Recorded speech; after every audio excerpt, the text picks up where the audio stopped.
The Roses are at war again, but this time it's Olivia Colman and Benedict Cumberbatch. It's just so delightful to hang out with Benedict Cumberbatch and Olivia Colman trading barbs in the dryly British way that they do. Charming to hang out with us as well here at Breakfast All Day. Our witty repartee, me and Alonso. So come hang out and subscribe. I just want the house. I built it. Oh, you're not having the house. We want everything. And he walks out of here with his face still attached. They're saying it's not a remake of The War of the Roses. Perhaps you remember that movie from the late 80s, Kathleen Turner and Michael Douglas, directed by Danny DeVito. This is yet another adaptation of the Warren Adler novel. This time it's just called The Roses, and it stars Benedict Cumberbatch and Olivia Colman as Theo and Ivy Rose. They would seem to have it all. He is a brilliant architect. She is a brilliant chef.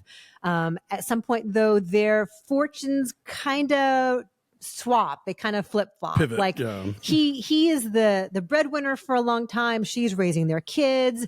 Something happened, and she ends up following her dreams of opening up a restaurant, and he takes care of the kids.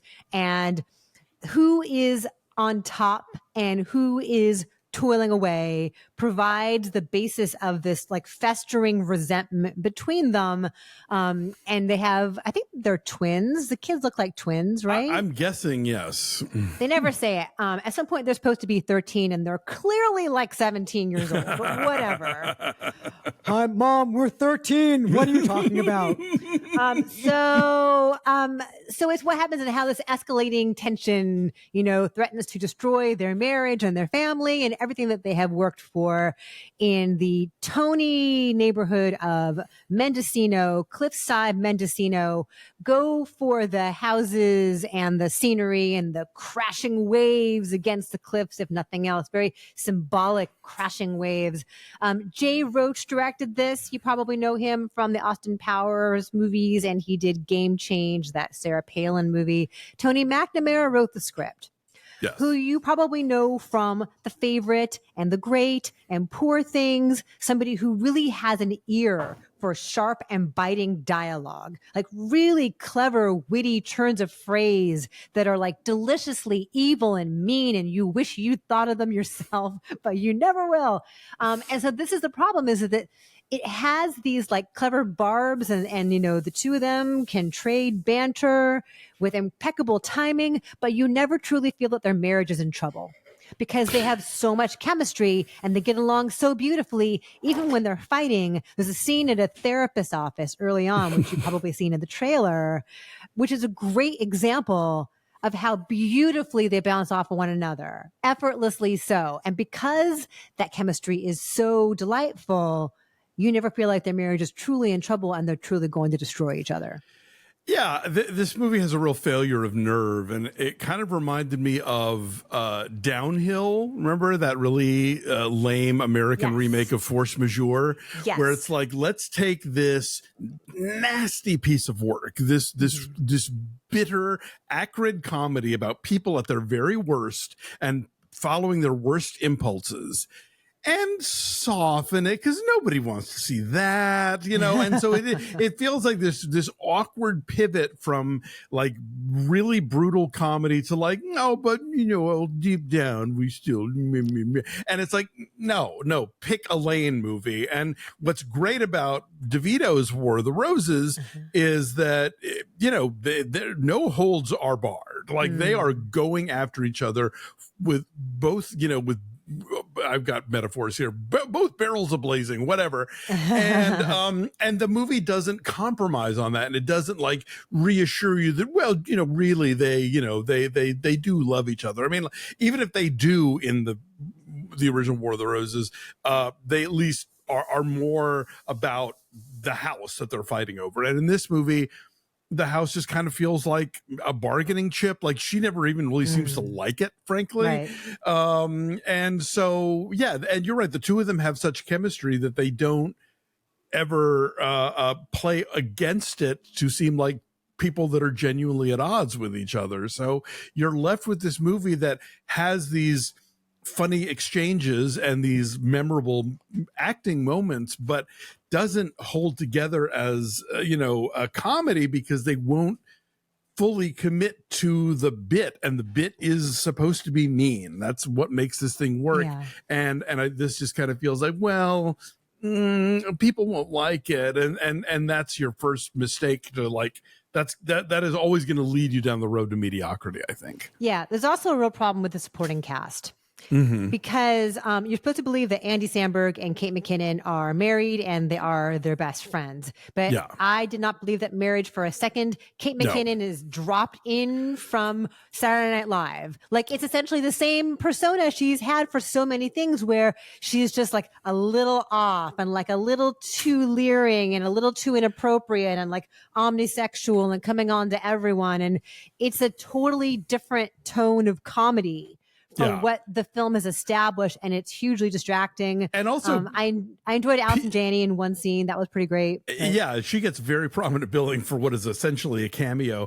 P.S. Kate McKinnon, not funny in this, and it takes a real doing to make Kate McKinnon not funny in something. And so, way to go, Jay Roach.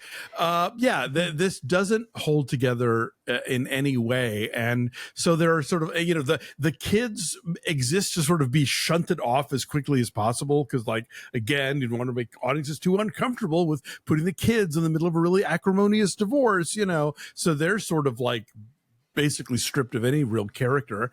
This is a real letdown. The scenery is gorgeous. I think this is actually shot in Australia, but Mendocino itself is beautiful. You should go. This was a very big letdown given, how talented most of the people involved are. Right. And a lot of the escalation takes place with them like physically throwing things at each other, threatening each other with various devices, We get Chekhov's gun and Chekhov's raspberry allergy in this movie. EpiPen, yeah. And you have Olivia Colman back in the kitchen again, which was a nice kind of callback to her work on The Bear, where she is an inspiration to like generations of chefs. And so like stuff in the kitchen is of note as things escalate. But if you're going to throw a pan at somebody, it should be from Lodge. That's not really what it's for. It's also super heavy, like cast iron steel. Yeah, be real careful about that. You could do some damage. If you have the upper body strength to like hurl a skillet at somebody across the room, you could do it with Lodge. And also they're having a huge sale for September, up to 30% off on skillets and dual handle things, because they are heavy. You want to pick things up with both handles. And they have more Dolly Parton skillets. So cool. Like her face on the skillet makes everything taste so much better. So we'll have a link for you down below. We love working with Lodge. Now that it's September, you might want to be doing some heartier kinds of things. Yeah, we're heading into the holiday season. So much braising and browning of things. Yes. So take 30% off of some wonderful items here at Lodge. So the house is a character. It's kind of funny that the name of the voice recognition command system is Hal. Yeah. That's kind of funny, I guess. It feels very scattered, this movie. A kitchen thing that bugged me, and I've been noticing it more and more in like food related media. She does not wear a hairnet ever. And at the beginning of the film, she has these like long cascading, curls. And I'm like, that's going to be in the food. All right. Like to tie it back, something, give me a ponytail. That's all I ask, Olivia Colman. It's also funny that she's like in The Bear, dressing in a very Nancy Silverton kind of way, but this is a movie in which Nancy Silverton exists in the universe because she is name checked. So yes, definitely trying to establish her bona fides as she ascends as this world-class chef who makes crab dishes. I'm gonna say 5. Like, I laughed quite a bit. They've got delightful chemistry. Just watching Benedict Cumberbatch and Olivia Colman bounce off each other is pleasant for an afternoon. I mean, if you're going to go see it, go to a bargain matinee, and the house is gorgeous. But it's really toothless. Yeah, I'm like a 4.5. It's one of those films that's so frustrating because you get these occasional hints at the good movie it could have been, but that it just never commits to being. So, it does seem like a missed opportunity.